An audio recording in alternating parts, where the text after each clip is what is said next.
बघा, मार्गशीर्ष गुरुवार आता आपण चालू करणार आहोत, पण काही ताईंचे, दादांचे, स्वामींचे गुरुवार पण चालू आहेत किंवा इतर काही व्रत चालू आहे गुरुवारचे.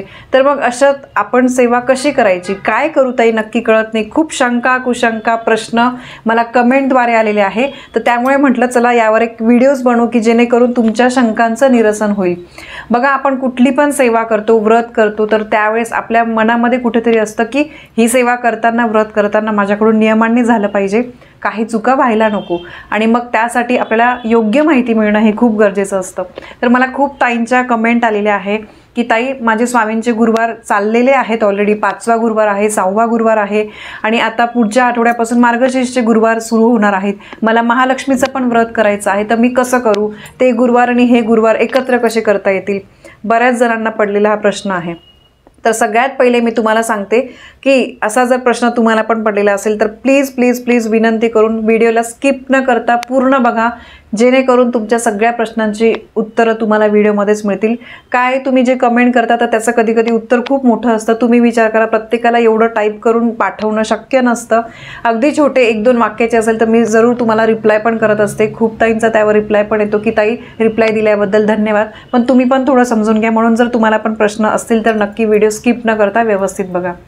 आता बघा, ज्यांचे स्वामींचे गुरुवार ऑलरेडी चालू आहेत, ठीक आहे, कोणाचा 3रा गुरुवार झालेला आहे, कोणाचा 5वा गुरुवार झालेला आहे, कोणाचं उद्यापन पण येणार आहे, म्हणजे ज्यांनी आधीपासून सुरुवात केलेली आहे आणि आता मार्गशीर्षचे पुढच्या आठवड्यापासून गुरुवार सुरू होत आहे, तर तुम्हाला ते गुरुवार आणि हे गुरुवार एकत्र करता येणार नाही आहे. ठीक आहे, मार्गशीर्षचे गुरुवार तुम्हाला करायचेच आहे, इच्छा आहे ताई मला करायची खूप इच्छा आहे, तर तुम्ही मार्गशीर्ष महिन्यामध्ये मार्गशीर्षचे 4 गुरुवार करा.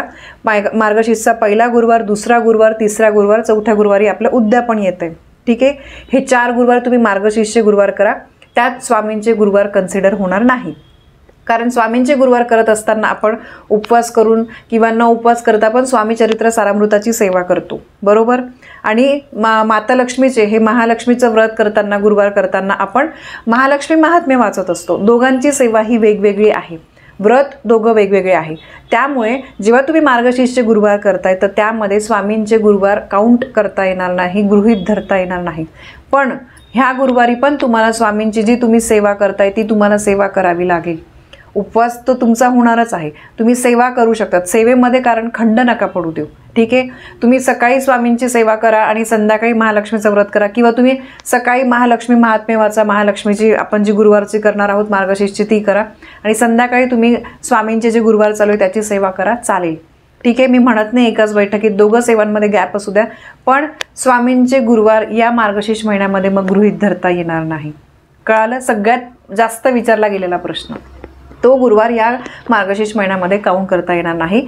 फॉर एक्झाम्पल, समजा माझे आत्ता स्वामींचे 5 गुरुवार झाले, ठीक आहे, पुढच्या आठवड्यात जो माझा गुरुवार येणार आहे तो स्वामींचा माझा 6वा गुरुवार आहे, तर तो 6वा आपल्याला धरायचा नाही, सेवा वगैरे करायची आहे.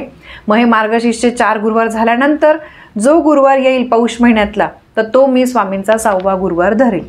कळालं? एवढं सोपं हे गणित आहे. आता दुसरी गोष्ट म्हणजे ताई, मग तुम्हाला समजा गुरुवारच कंटिन्यू करायचे असतील ना स्वामींचे, मग तुम्हाला मार्गशीर्ष गुरुवार नाही करता येणार, मग तुम्ही एक काम करा, महालक्ष्मी महात्म्य वाचून महालक्ष्मीचं हे व्रत करायचं असेल तर तुम्ही मार्गशीर्ष महिन्यात नाही केलं तरी चालेल, दुसऱ्या एखाद्या महिन्यामध्ये गुरुवारी सुरुवात करून त्याच महिन्याच्या गुरुवारी, शेवटच्या गुरुवारी त्याचं उद्यापन करता येईल.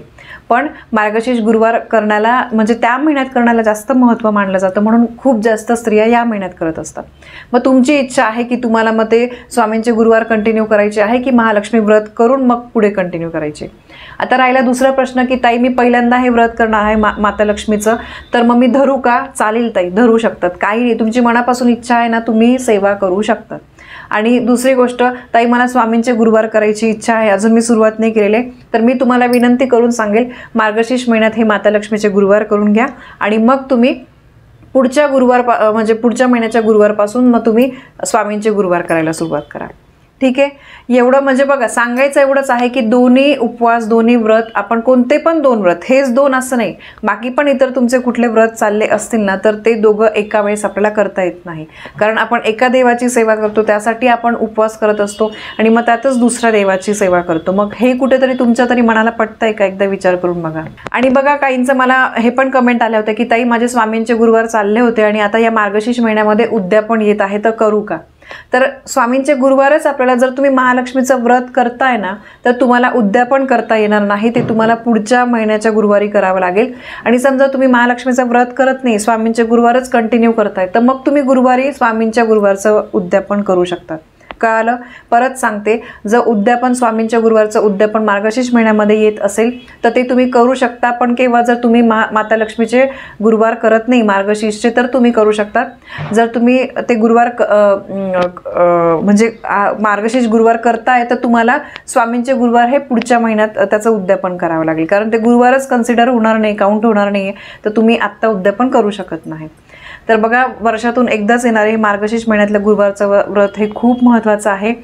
माता लक्ष्मीने आपल्या संसारामध्ये भरभरून सुख आणावं, आनंद आणावं, यासाठी आपण हे मार्गशीर्ष महिन्याचं गुरुवारचं व्रत करत असतो. स्त्री पुरुष मुलं मुली कोणीही हे व्रत करू शकतं. आपल्या मनातली कठीणातील कठीण इच्छा पूर्ण करण्यासाठी, काही संसारिक जीवनामध्ये अडचणी असतील, मूलबाळ न होणं, नोकरी, नवरा बायकोची भांडणं, काहीही कुठल्याही समस्या असतील, तरी आपण हे मार्गशीर्ष महिन्यातले गुरुवार जे आहे माता लक्ष्मीला प्रार्थना करून की ही अडचण दूर होऊ द्या, असं करून आपण माता लक्ष्मीची सेवा करून आपल्या अडचणी दूर करू शकतो.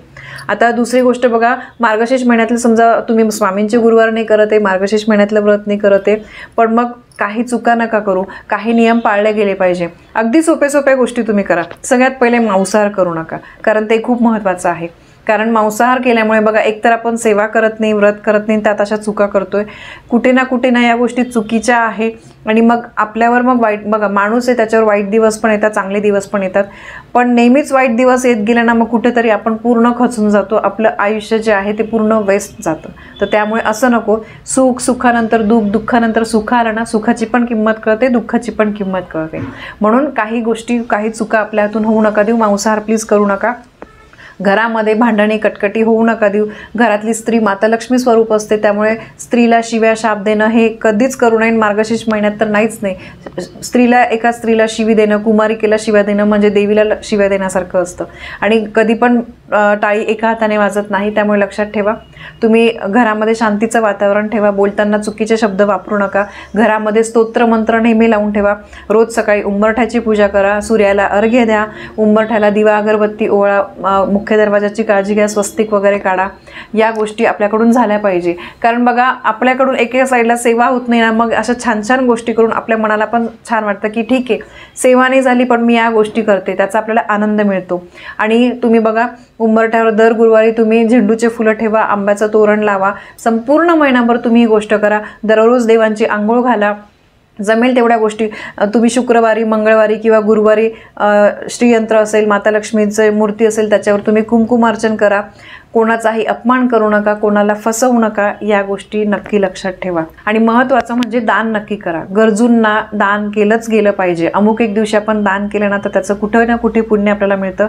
आपल्यातला थोडासा, अगदी खारीचा वाटा का होईना आपण दुसऱ्याला दिला ना, तर त्याचं कुठे ना कुठे फळ आपल्याला मिळत असतं. म्हणून या काही गोष्टी लक्षात ठेवा. या महिन्यामध्ये चप्पल वगैरे घरामध्ये वापरू नका, स्त्रियांनी तर नाहीच नाही. त्यानंतर चांबड्याच्या वस्तू, चांबड्याचे बेल्ट, लेदरचे बेल्ट, वॉलेट, पर्स ज्या आहे त्या तुम्ही वापरू नका. कारण तुम्हाला माहिती आहे, लेदर हे जनावरांच्या कातडीपासून बनवलेलं असतं. म्हणून या छोट्या गोष्टींना त्यांची काळजी घ्या. गुरुवारी केस धुवू नका, गुरुवारी फरशी पुसू नका. स्तोत्र मंत्र, विष्णू सहस्रनाम, लक्ष्मी अष्टक, ह्या सगळ्या गोष्टी तुम्ही यूट्यूबला लावा. घरामध्ये खरंच खूप प्रसन्न वातावरण राहतं. आणि बघा, जेवढ्या शक्य गोष्टी असतील तेवढे नक्की करा. जेवढे नियम पाळता येतील तेवढे नक्की पाळा. त्याच्यामुळे सुख जे आहे ते तुमच्या पदरामध्ये नक्की येईल. आणि हे जे दिवस आता चालू होते बघा, खंडोबांचं नवरात्र आहे, दत्त जयंती आहे, केंद्रामध्ये सप्ताह आहे, म्हणजे हा महिना आहे ना, दिवाळीपेक्षा कमी नाही आहे. अतिशय पवित्र हा महिना आहे. त्यामुळे आपल्याकडून चूक नका होऊ देऊ. काही नियमांचं पालन करा. सांगितल्याप्रमाणे माझ्या मते तुम्हाला आता तुमच्या प्रश्नांचे उत्तरं मिळालेले असतील की कशी सेवा करायची आहे, 2 गुरुवार एकत्र येत आहे, काय करायचं काय नाही, सगळ्या प्रश्नांचे उत्तरं माझ्या मते तुम्हाला मिळाले असतील. तर ही अत्यंत महत्त्वाची माहिती मला तुमच्यापर्यंत पोहोचवायची होती. माहिती आवडली असेल, व्हिडिओला लाईक करा, शेअर करा. आपल्या चॅनलवर नवीन असाल तर सबस्क्राईब नक्की करा. धन्यवाद. श्री स्वामी समर्थ.